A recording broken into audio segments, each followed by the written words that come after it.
안녕하세요, 똑딱입니다. 이번 시간엔 코로나 바이러스 오미크론 감염 그 이후 합병증과 치료에 대해 알아보겠습니다.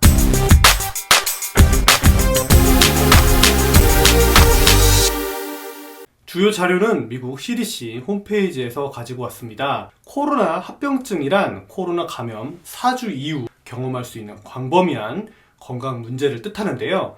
특히 WHO에선 다른 진단을 붙일 수 없는 상태로 코로나 증상이 있은 지 3개월 후 발생하고 2달간 증상이 지속되는 경우를 롱 코비드로 명명했습니다. 국소적인 한 부위의 변화가 아니고 다발적이고 광범위한 건강상 문제를 일으키는데요.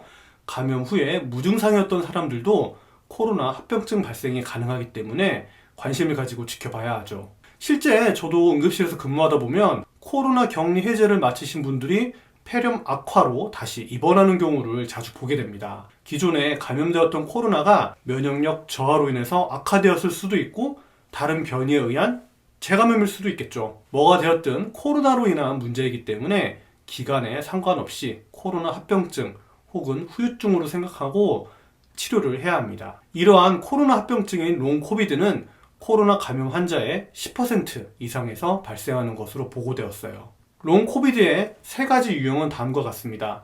첫째, 바이러스로 인한 직접적인 세포 손상. 둘째, 길어지는 입원과 관련이 있는 경우인데요. 근육이 계속 침대에 누워있으니까 약화된다거나 인지력이 떨어진다든지 외상 후 스트레스 장애, 중환자 치료를 오래 하게 된 경우에 정신적으로 외상을 받는 중환자 치료 후 증후군을 들 수가 있겠어요. 셋째, 회복 후 증상이 나타나는 경우는 염증 지표와 면역 체계 사이의 상호작용이 감염 회복 후 뒤늦게 발생하는 경우가 되겠습니다. CDC에서 밝히고 있는 포스트 코로나 연구, 즉 코로나 합병증 연구는 고령 환자 및 기저질환자뿐만 아니라 건강하지만 코로나에 감염된 젊은이까지 광범위하게 이루어지고 있어요. 아래 제목의 연구처럼 오미크론에 대한 연구들도 발표가 속속 이루어지고 있는 상황이죠. 이러한 연구와 CDC 자료에 따르면 코로나 감염 이후 보이는 합병증의 증상들이 다음과 같이 나타납니다. 저희 가족도 오미크론 최고 유행 시점에 비켜나가지 못하고 감염이 되었는데요. 피로를 가장 많이 호소를 하더라고요. 무기력하고 아무것도 하기 싫은 권태감도 호소하는 분들도 계시고 응급실로 찾아주시는 증상으로는 흉통이 종종 있었는데요. 이건 제 의견입니다만 흉통은 아무래도 심장마비 전조 증상일 수 있어서 조금 더 경각심을 가지고 응급실을 찾아주시지 않았나 생각을 했습니다. 이 외의 합병증으로는 기억력이나 주의력 저하, 브레인 포그 증상, 기침 등이 있을 수 있고요. 여성분들의 경우 생리불순 사례도 있습니다. 많은 사례는 아니지만 어린이들은 코로나 감염 이후 다수의 장기에 염증이 발생하는 다기관 염증 증후군이 발생할 수 있음을 부모님들은 알고 계셔야 합니다. 다기관 염증 증후군과 후각 장애에 대한 영상은 제가 만들어 두었으니 검색과 카드 섹션을 참고해 주세요. 코로나에 의한 계통별 변화, 지금까지 알려진 부분을 살펴보면 심혈관 쪽으로는 미국 제한군인 연구를 통해 식은염, 심부전, 심낭염, 부정맥을 보고했고요.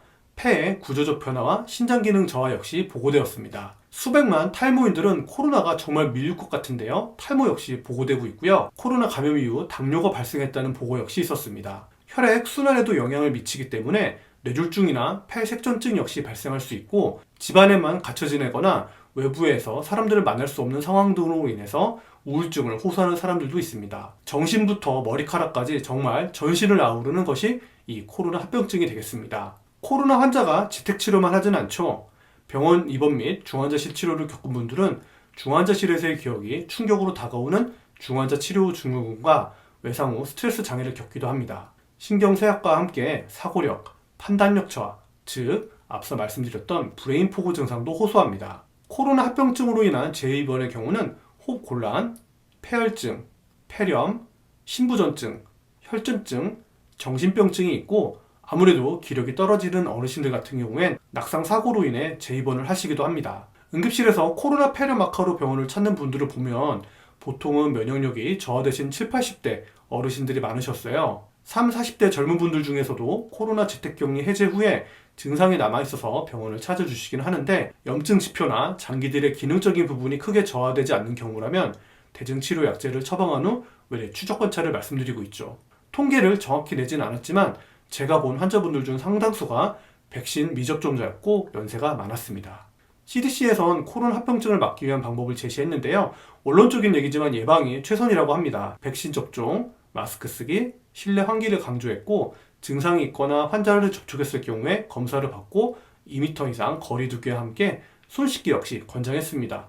코로나 합병증을 겪는 환자들을 대상으로 의료진들은 퇴원 후 1, 2주 후 외래 방문을 권합니다. 이때 사용하는 약물을 조절하거나 현재 상태에 대해 이야기를 나누고 종합적인 신체 검사를 해야 합니다. 혈액 검사를 통해 염증 정도와 장기 상태를 평가하고 가슴 엑스레이를 통해 폐 실질의 변화를 확인합니다. 신장에 문제는 없는지, 근육이 약화되진 않았는지, 신경에 문제가 발생하진 않았는지, 심장에 부정맥이나 심부전증이 발생하진 않았는지, 폐 기능이 떨어지진 않았는지를 평가해야 하고 선망이나 외상 후 스트레스 장애, 쇠약에 대해서 진료하고 처치해야 하죠. 똑딱 보너스입니다. 코로나로 잃어버린 활력을 찾는 법 10가지 말씀드릴게요.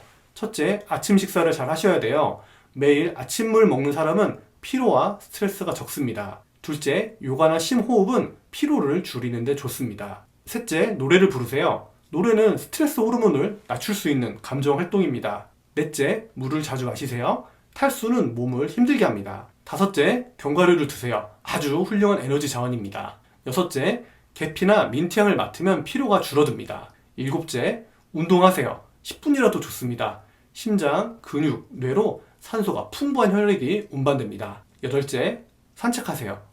햇볕을 받으며 산책하면 기분이 좋아지고 기억력, 새로운 정보 습득력이 상승합니다. 아홉째, 간단한 간식 드세요. 피로를 날릴 수 있는 정도로만 드시면 좋습니다. 열 번째, 인싸 친구들과 어울리세요. 항상 깨어있고 활력이 넘치는 친구들은 여러분에게도 좋은 기운을 전파할 겁니다.